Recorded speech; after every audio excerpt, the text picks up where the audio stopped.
নমস্কার, আমি একটা বাচ্চাদের গান শোনাবো। আমি একটা সাবল শোনো শোনো ওটা করবো রবীন্দ্রসঙ্গীত।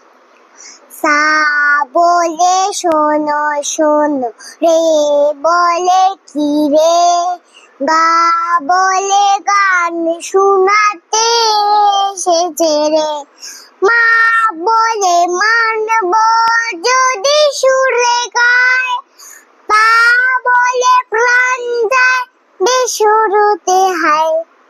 সা বলে শোনো শোনো, রে বলে কি রে, গা বলে গান শোনাতে এসেছে রে, ধা বলে ধরতে চুপ করো না, নি বলে না কিছু